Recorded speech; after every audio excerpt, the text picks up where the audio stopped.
have Steven Habbi, who is Global Head of Brand Design and Management at HSBC. Steven has over 15 years of experience directing innovative roadmaps for Tier 1 and Fortune 500 brands, so really delighted to be joined by him today. I'm going to be talking a little bit about the customer-centric experience. So Steven, over to you. Great, thank you very much, Olivia. I really appreciate you inviting me, and thanks. Those were really good presentations before, so it's good act to follow, I guess.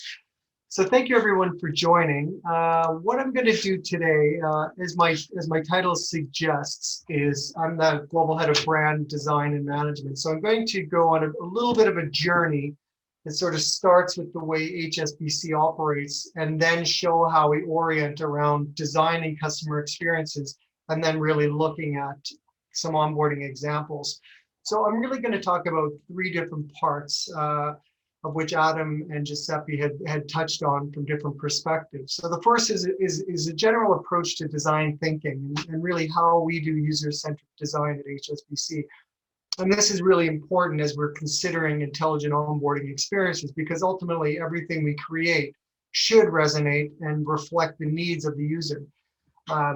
The next is I'm going to talk a bit about our design system. So this is because we're such a large organization, we have to think of the entire customer journey and customer experience, because we have over 40 million customers in 70 countries across 3 different business lines. So we need to maintain consistency. So everything we do needs to be thought through at a system level and with scaling potential as well, because our customers could start their journey in Hong Kong and end it in Mexico, for example.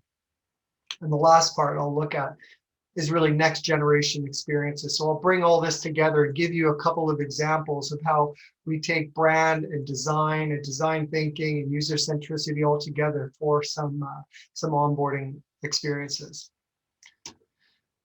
So just a bit of an introduction on HSBC. I think most people have heard of HSBC. We're the world's largest trade bank. We have, as I said, over 40 million customers in 70 countries. So managing that global brand and effectively our ecosystem across branches, advertising campaigns, apps, websites, and so on is really, really challenging. You know, I think we have almost 4,000 branches, 300 websites, over 100 apps, and so on. So it takes a lot of curation, a lot of effort to really engage the creative community, and just informing the 250,000 people who work for us on what our brand is and how to use it is really quite an involved process. And that's really, really important, because each person in our bank could be a relationship builder with our clients. So it's important that they understand who HSBC is and reflects our brand as we go forward. And as I said, it really requires a system level thinking to do it right, or as we've done in the past, is actually do a lot of stuff over and over and over again differently and very cost intensively as well. So it really requires being efficient in everything we do. So just again, I'm orienting around brand and design, but again, I will be working towards the intelligent customer experience part as well. I think this is an important model because, you know, as I describe brand, I always say the brand is really the reflection of the customer expectations we set, which is things like media and marketing, and the customer experiences we deliver, which is increasingly digital, but of course is in-person relationships, branches, and so on and so on. And when you have a gap between these two things, that's really what shapes a customer's impression of your brand and whether they want to, you know, work with you, whether you're in banking or any other industry. So it's really, really important to keep those really close together. And I'll talk about how we do that. Again, orienting and ending with how we'd use that for intelligent onboarding. So the first part I'm going to talk about is really design thinking or user-centric design at HSBC. So when you start a project, it's really, really fundamentally important to ask some important questions that have your customer at the center, because too often what we do is we start with a solution and then we try to find a problem, or we have a business challenge and we try to, you know, invite our customers to use it. But really that tends to not work as effectively as if we think about what problems our customers may have and what solutions we can provide. That's really how you build trust and confidence and repeat business and referrals as well. So, some of the basic questions we ask is, what problem are we trying to solve? Is this a problem that needs to be solved? Why are we trying to solve it? And is the solution looking for a problem? Because, people often latch on to new software and new technologies and think, wouldn't this be great if we brought it in?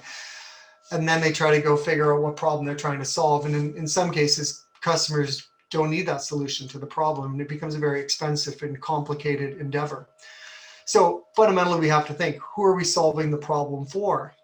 Do these customers or users even know they have a problem? What is the outcome we want? And what is the outcome that our customers actually need? And these are really important foundational parts as you're considering onboarding journeys, or even the onboarding journey for the service that you're trying to provide. So again, really, really fundamental questions. And it seems, sometimes it looks like doing the research up front can be time or cost ineffective, but the reality is it proves over and over again that this is really the best approach. So what we've developed in-house is our design thinking approach, and we've had different iterations of it, but this is really what we're looking at, and there's working with now. And there's really a couple of really important points here. Is one, you'll notice it's really an infinity loop. So it's not something you begin and end or launch and leave. Really, every customer experience should start at the beginning and go through a sequential steps. They don't always have to follow this order or necessarily these steps, but really any experience that you create shouldn't really stop. There should be basically, the basic is build, measure, learn, refine, optimize. And so the approaches we use is we mobilize, so get the team oriented around what problem we're trying to solve, empathizing with the customers and their needs, or the user, defining the task, ideating, prototyping, implementing, assessing, optimizing, and then effectively going through the whole process again. And this is really how you create leading customer experiences. It's very iterative, creates value for customers and colleagues. It focuses upon understanding the people who are going to use this. So we don't presume to think we know what a customer wants or problems that we're trying to solve. We go ask them. And then we create the solutions that we need for their problems, rather than coming up with business opportunities that we then try to force upon our customers. So you might have seen this model. It's often called the double diamond, and it's pretty self-explanatory, where anytime you're trying to solve a problem, you begin at a centering point, and effectively what you do is then, diverge from the problem, and that allows you to do things like brainstorming and so on. But there's a point where you sort of put all the ideas on the table, and then you start bringing them back together, because you have to then focus on the problem you're trying to solve, and then it can be a successive and iterative approach, as it illustrates here. And so some of the things that you would do through the design thinking process to shape behaviors is be commercial and forward thinking, be constructive and holistic, comfortable with ambiguity and iterative, be empathetic and curious, collaborative and sharing, non-judgmental and open-minded. So, and this is in some organizations a bit of a step change in terms of the way people do things now, because often it's about delivering a project. It's sort of IT driven. It's all about being agile and getting stuff live, where in a lot of cases, getting stuff live isn't necessarily the best experience or the best thing for your brand. And design thinking is really important, as some of these statistics demonstrate. Is generally when you go through these, you have better experiences, you have much better return on investment, and even though you're putting some extra effort at the front end, you can tend to get to market and get to your return on investment a lot faster, because it is the right experience. So once you've gone through that whole process of design thinking, defining your problem, designing your challenge, and matching what the customer wants, then you can get into the design elements of it. And so I'm going to show you a couple of videos in this presentation. This one is really looking at the design language that we've created, and this is really the full articulation of our brand. And the reason I'm showing you this is because, as such a big organization, it's important that we show up with consistency and clarity, and I'm going to give you a little bit of a glimpse in terms of how we do that.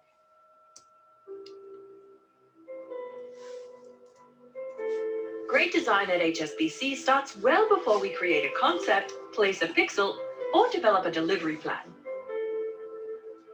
HSBC's design language was born out of the need for simplicity and modernity. It's a language whose purpose is to consistently guide our customers towards prosperity. It's a modular language that aligns HSBC's brand to its creative foundations, design guidelines, and implementation. It helps us solve the most complex design challenges in the financial world, but it's also easy to use. That's because it's evolved from strong foundations and been crafted by the hands and minds of the people that will use it.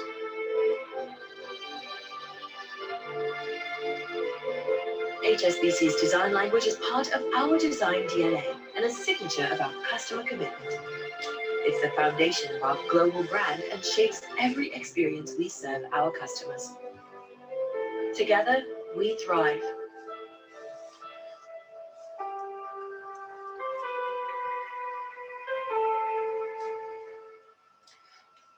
So that is a really good example of user centricity, because we crafted the design language and our brand by being informed by the range of stakeholders we have inside and outside the bank, so that it works.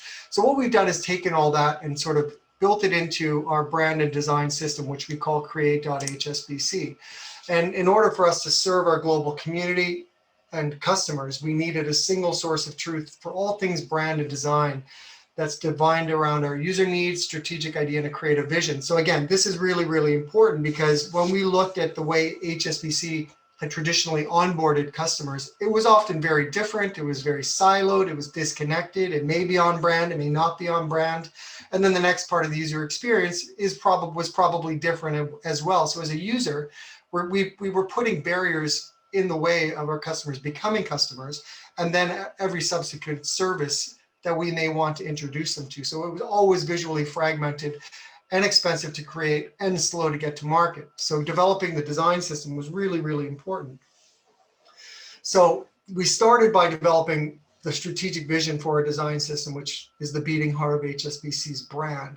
And so this is powering everything we do. It's the center of everything we do, brand and design related, and it's really the intersection of the expectations and customer experiences. So in developing our design system, which again powers and drives every customer experience, onboarding journey, and so on, we used a design thinking approach and really started focusing in on what it was. And we did, about 150 different user interviews to align people to it.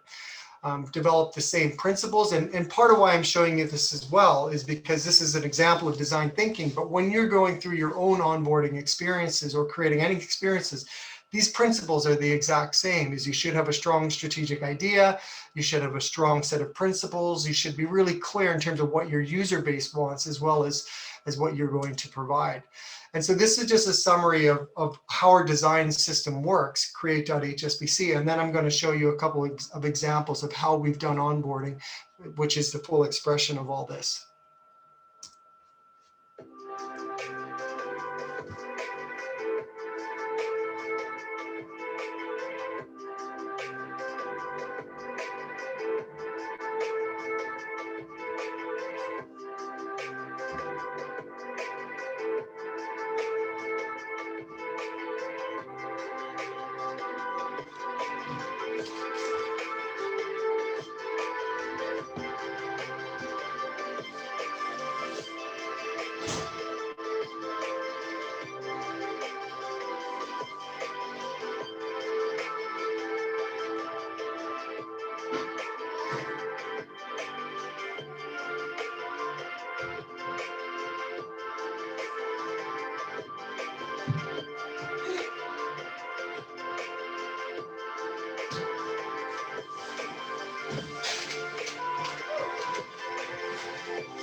So again, this is really, really important as we're developing the customer experience, because one of the challenges we have as a bank and my colleagues as well is that, phishing and fraud and all these kind of things are extreme challenges for us. So when we're onboarding customers, for example, and asking people to give us their personal information, their most intimate and most personal details that, you know, affects their financial life, we need to make sure that our brand is always showing up consistently and people can find trust and confidence in our brand. And that was one of the fundamental reasons we've invested so much time and energy in getting our whole brand and design language perfectly, as perfect as we can, and repeatable and scalable as we can as well. So now that's just a bit of a setup. I wanted to give you a glimpse in terms of how we operate at a global scale, how we work at a system level, how we're able to create consistency wherever we are and whatever customer touch point. And what I'm going to do now is take you through the sort of the output of all that into a couple of different onboarding experiences. So I'm going to show you a couple more videos, which are more interesting to watch than hearing me speak. The first two are the same, and they're for one of our small medium enterprise business services called Kinetic, which is designed for small medium enterprise businesses. It's a software tool that's mobile first. It allows customers to look at manage their business banking as well as their account software. And the video will explain the rest, but it was based in a lot of design thinking. And so I'm going to show you a little bit of an overview of what the service is, and then I'm going to take you through the onboarding journey, and I'll speak to some of the details within that. Welcome to HSBC Kinetic, the next generation small business banking service that's so much more than just a bank account. The HSBC Kinetic app is now available to sole traders and limited companies. With a simple, fast, in-app sign-up, you'll be ready for business in no time. Complete with a sleek, contactless debit card, making business spending a breeze. And to keep track of your spending, all transactions automatically categorized, all at your fingertips. With a few taps, you can manage payments and standing orders. Need an overdraft? Just apply in-app. Imagine a banking app that's smart enough to help you forecast and plan ahead for quicker, better informed decisions. That connects seamlessly with a suite of accountancy software and goes beyond banking with perks from specially selected brands you'll recognize. Discover the future of small business banking. HSBC Kinetic. Download and apply today. So that's a really good example of sort of the culmination of the 2 points I made. One, design thinking, or building products and services and experiences that are designed around our customers. So when we spoke to our extensive prospect customer base, we asked them what do they need, and they needed banking, they needed accounting software, they needed somewhere to work. And so on and so on. They needed insurance. So we tried to put all that together in one bundle and package. And again, how do people want to work? Well, a lot of them, if you're running, let's say you're a gas fitter or you're running a bakery business, you're probably on the go. So you need it to be in your pocket. So that's what we tried to do, is develop a service that was specifically designed for them. Now, the next video I'm going to show you is the onboarding journey. Opening an HSBC Kinetic Business Current Account is easy. Start by downloading the HSBC Kinetic app and selecting Create an Account. Then follow the steps on screen to apply as a sole trader or limited company. Now that we know about your business, we'd like to get to know you more. Fill in your details and then verify your identity with a photo of your ID and a selfie video. It's quick and easy and lets us know that you're really you. And finally, because every business is unique, we'll ask you a little more about your finances. After submitting your application, you can track its progress through the app. You'll also get a text to let you know when it's been reviewed. To discover how HSBC Kinetic can transform your business banking, apply for an account in minutes.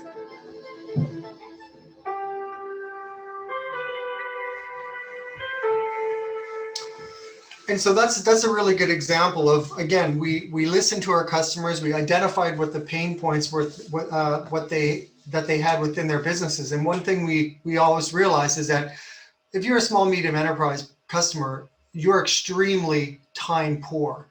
So asking you to apply for come into a branch, first of all, so maybe take a half a day off work to apply for a bank account and then wait 30 days is just not reasonable. We're becoming the barrier, not the solution to your problem. So by creating a service that's bespoke to their needs and a customer can do in 15 minutes, literally over a coffee while they're taking a break, and set them up with everything they need to run their business, and all this additional support services was extremely valuable. And to dig into some of the details that obviously moved very quickly in the video, but what we've done there is we developed the right number of questions that we needed to open an account, where traditionally we asked a lot of additional questions that we really didn't need to ask. We've moved it from analog to digital so that we can cross-reference against government databases, and using third-party services like Onfido that can do a lot of the validation checks on pictures and validating sort of the details. So you could scan your driver's license, for example. It would look at your picture, cross-reference it against maybe anyone who's on sort of a police watch list or stolen IDs. It'll check the kerning and spacing between the letters to make sure it's an official document. Look at things like holograms. So we leverage third-party APIs and partnerships with groups like that to make sure the process is simple. And those becomes things that we don't need to do over and over again, but ultimately is about creating services that are much simpler and much easier and designed around our customers. But the other point I want to show you is that everything I showed you in there is very much reflective of the HSBC brand, and everything in there is designed to provide confidence and insurance to someone who may be new to our bank, and are needing the support and help. I'll show you one more example here of a digital experience that we're looking at creating, again, following the same kind of approach. This is just a prototype in terms of bringing the brand to life. But if you're, say, joining HSBC as a first-time customer, maybe a millennial, maybe a retail customer, we can introduce you to our brand using these kind of patterns and this kind of visual expression, and bringing the same kind of sophistication, but ease of use. Because everything in here is about being intuitive, being thoughtful. All the motion patterns are designed to guide you through the experience so that you don't really have to think about what you're doing. We've done the heavy lifting for you. And really all you have to do is provide your details and information, and we can help sort of take you through the rest of it. So really, I'm just getting at the end of my time. So what I wanted to do, of course, I'll open up for questions, but I just want to summarize some of the points I made today. So first, design thinking. Start by defining a really, really clear customer problem. And that's different from a stakeholder problem or a business challenge. If you're starting with a business or stakeholder challenge, that's fine, but just make sure you're rooted in the customer problem and making sure that the solution you create is the solution to their problem, not a business challenge. For our scale, and depending on the size of your organization, really think about the design system that you create and leverage your organization's brand and design capabilities. Because so often what people want to do is they're launching a new service, a new experience, a new product. So they think, let's start from new. Let's try to create a new brand. Let's try to be innovative. And unfortunately, what that does is actually become very slow, very expensive, and actually leaves the parent brand sort of in the past. So try to take your parent brand with you wherever you go and advance your brand to wherever your customers need it to be. Specifically looking at next generation experiences, really the way we think about this is when you're shaking hands with your new customers. So you got to think about that. You have to sort of visualize and empathize almost like it's a physical relationship. So start with create the products and experiences your customers want, not the products or services that you want to sell. Organize it around their needs. Digitize wherever possible. And as Adam mentioned, there's a lot of people out there who don't have accounts, but there's a lot of people who have mobile phones. So this is, potential opportunity. Leverage partnerships through APIs. And as we said, the example we used there is with Onfido, where there, and there's a lot of different ones, but that's just one that we've used. There's other ones, for example, like Experian for credit checks and so on. Express your brand purpose and promise within the experience, because ultimately that is your relationship and how you're personalizing your experience.